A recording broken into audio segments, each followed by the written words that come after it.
96.3 The Zone, Scotty Simmons hanging out with Trina, and Only Threads Left. Welcome to the Kiss Cave Guitar Fortress of Solitude. Thanks for coming. We really appreciate it. Are we missing anybody? Or is it Yes, just we're mainly you missing two? a bunch of people. Normally, Lyle Bone Robinson, he's our harmonica player. He's a 61-year-old gentleman. Spent some time in the pen. Got I out heard you two and could be a comedy duo when you're Oh yeah. Oh, when we're you're horrible. together. We're terrible. I'd like to see. We're horrible. I can see how much of a dirty old man I'm gonna be. So go ahead and introduce yourself. Well, my name's Alan Aldridge. This is my wife, Nicola Beverly. We are Only Threads Left, the core of it. We write all the music and do it all ourselves mostly. You were saying this kind of started all as a production company, kind of, and Yeah, we rolled into.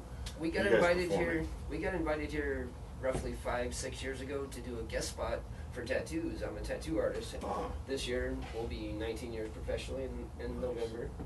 Well, you got a shop downtown, right? Right downtown. We'll get Tattoo. we'll get to all that stuff here in a little bit because I know you guys got some exciting stuff that you're doing down there at the tattoo shop here recently. But anyway, I back to the production. digress. Shame on you. No. Back to the production company. We're music lovers at heart, and it brought us to meet a lot of bands and musicians and whatnot, and we got to Billings and we seen that it didn't really have any of the scene of the music that we really liked and enjoyed. Well, you guys describe yourselves as a string band, Yeah. so I guess that would be the We're more Only Threads Left. most accurate description. we're more kind of like outlaw country. Well, it's Country more. punk. I got Yeah. kind of bluegrassy, but not There you as, go. not like, but Punk more grass. heavier kind of. Yeah, we're like- not your traditional. That's what we folk three bears bluegrass. called Yeah, themselves. punk grass is punk what they call grass. themselves. Punk No, grass. I wouldn't call that for But it. I don't know. It's not. The only Threads Left thing for me when I Punky came is up with it was the string band reference and the fact that everybody gets at their wits end and that you got only threads left of your sanity and whatnot. And a lot of the stuff that I write about, pretty much all of it, is about myself and personal experiences and this and that and the other Demons. thing, and fighting personal demons, metaphorically, because I'm not a demon slayer. Yeah, me neither. Be a good job though.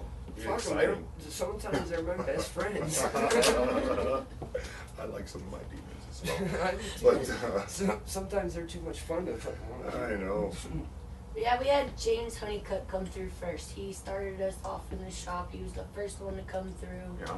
We've had many bands through the production company, the Goddamn Gallows, the Coffin Cats, Turbo ICs. We've had Hemlock, Sawyer Family. Oh, Hemlock is the always good. list. I broke my wrist today. Hemlock hasn't played the shop. I paid a lot more money for that show. I've seen them than I full a should've. couple of times, I think. And they, who Antique did they open Scream for was it there there? the other Yeah, day. Antique Scream was played here for us recently. 3 times now.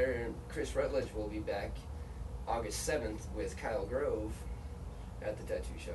And I think we're actually turning that into part of the Richard Drive Fest part. Okay. I guess. What's the they- Richard Drive? Yeah. It's a big. You tell me, actually. I don't know. I've heard it, but like, yeah, I don't It's know what apparently it is. one day of music where they book tons of bands, but they throw on Bunch of several different different venues and venues. stuff. Oh. I guess You people pay are supposed to $10 pub for a crawl around wristband. or something. Yeah, and you just travel Oh. around and listen to it. So It they've don't really got. make sense to me because it seemed to me that they were booking things at the same time of the day in different places. I'm confused. Yeah. We're still figuring it out, but yeah, they're adding 4 acoustic bands onto that show, so it's gonna be hopefully an interesting day. Nice. Should be fun at least. Very cool. So the tattoo shop, you got the production company, you're bringing some of these bands through. It was James And- Honeycutt was the yeah. guy that we brought him. He stayed with us all the time. And we brought him this one time. It was probably the 6th time that he played at the shop, and he actually stayed with us for about a week afterwards. And he's sitting there playing around, and we got to talking about, James Honeycutt stuff because he's the satanic Buddhist of the friggin'. He's the good world. He's like the voice of reason for millions of people right now. Yep. And he kind of slapped me in the face with the fact that I should be doing something with what I just showed him because I played a little bit in front of him. And, there's no reason not to chase your dreams. I mean, everybody's going to tell you not to because they're jealous.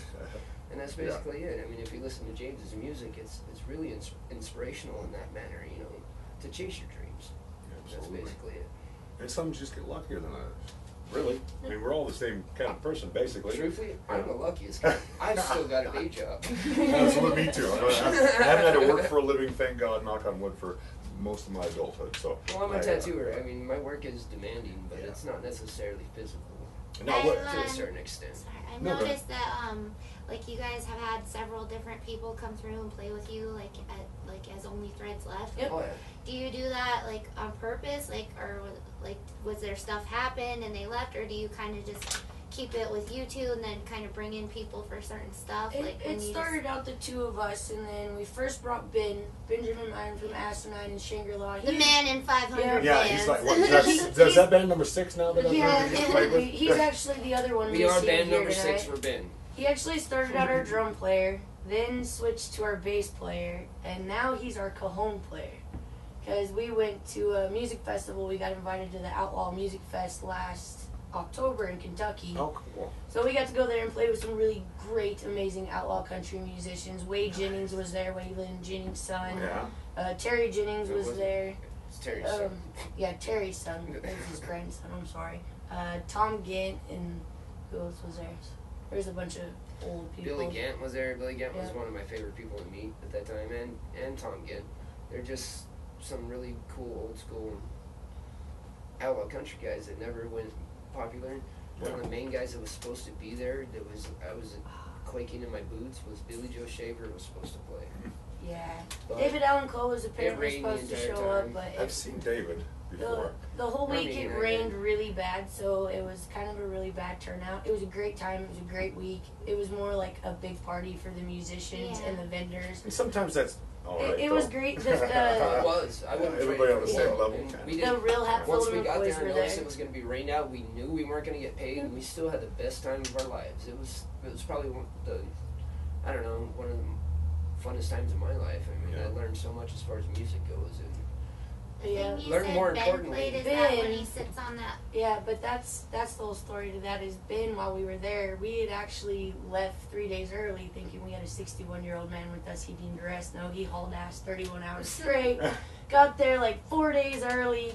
So it ended up there was a few musicians there, us and Hal Bruni was there, and a few food vendors. The festival wasn't even open. We're all us. partying Eat and it. getting drunk and playing music together, just having fun. And the guy who owns Stat Sauce Company, Scott Green, come out with this giant box with a hole in the back of it and just set it down and walked off. And it's like, have Ben fun. didn't even know what it was, and Ben was playing bass with us at the time, man. And I caught out the corner of my eye and seen him sit it down. And I was like, look at that, Ben. And he was all, what is that? And I was like, what? Go sit on it and smack that spot in the middle. He went over, sat down. By the end of that night, it sounded like a 12-piece drum kit. It did. Right before we left, he came up to Ben and gave it to him and told him to keep it. Like, he apparently just bought it, didn't know anything about it or how to use it, just thought it was cool. Wow. So he gave it to him, so now Ben is our cajon player. He's no longer the bass player anymore. So he's kind of jumped instruments a few. Then we had a little rhythm guitar player for a little bit, Lizzie Lozano. She's phenomenal. Yeah. She doesn't play music anymore. I'm really sad, but she's phenomenal. But She is. unfortunately, she had issues, so Yeah. she's no longer in the band, which is probably for the best for her. She was 17 when she joined the band. She's pretty young.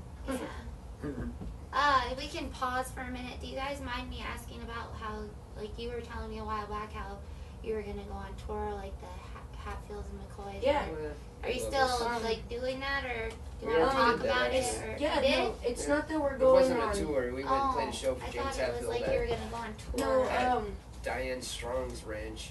Fisher's Back This- Porch Barbecue is one of the Hatfield and McCoys. He, everybody online were hearing the rough little recordings, videos we were posting, and we're asking for CDs. And like I said, we really, for some reason, have a big following on the East Coast. Everybody wants us to come to like North Carolina and that whole area. Yeah. He got a hold of me personally and just said, like, why don't you get a recording done? And I told him, explained to him the money was the biggest reason. It's a lot of money to record an album, and he offered to actually sponsor our first recording. Cool. But we have to go to Western North Carolina to do it. But So we already got our that's first EP almost done, actually. Yeah. Are you doing that on your own, or is there somebody? Kind of on our own. We have locally, yes, Sean Keneals is another name I want to drop during this. We are still on that pause thing you did with me.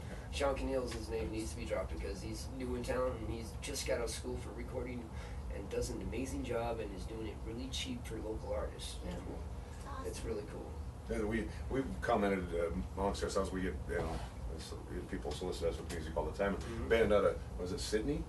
Yeah. Yeah, and they given her a live recording, and it was Well, I met them at Machine Head, and Yeah, they said they they were come in a to town for a band in local Sydney, show. and I'd been I just started doing the Metal Monday stuff, and they said that was their thing. So then we went to Glendive for the Sean Drover drum clinic, and they were there because Sydney's right there, and so they gave me a demo, and I just went on a whim, was like, you want to play Metal Monday? And they were she already okay. booked them. I already booked them, Yeah. and they gave us their EP, and we were listening to it just I was like, everyone's gonna be like, It was- really, Yeah, Trina? it sounded like they But were. then they played, and it was fucking Amazing. awesome. Yep. They are not recording artists. Yeah. They're not I'm recording definitely engineers. gonna bring them back. They It are was- artists. Yeah, They because were it one was of the night only and day. bands that That's I've the had thing, that when I we actually tried to brought record in. ourselves, I it made always contact sounded- Yeah. with them, and Sometimes an outside just perspective they on were the just sounds. so humble and just thank you for bringing us here. They were so stoked to play the rail yard, and Right. just so humble and thanking me, and it was really nice. It's nice to get that sometimes. It really is. We get a lot of those kids through the shop as a production company. The last 3 bands we just had, Pizza's here. Bozo Brigade, Twin, they came all the way from Canada to play, and Pachau Bang from Minneapolis. But they're all kind of almost like your train hopper style kids. Yeah. They're the most respectful, most Yeah. humble, most awesome people, and they have the most awesome music ever. And most people would look at kids like them and be like, oh, I don't want them around. And Yeah. they're some of the awesomest people. They all gave us some albums, but to the recording thing, a couple of their things were like, oh my god, they're better live. These recordings are definitely not the best you could have for recording. So it's a good thing we heard them live.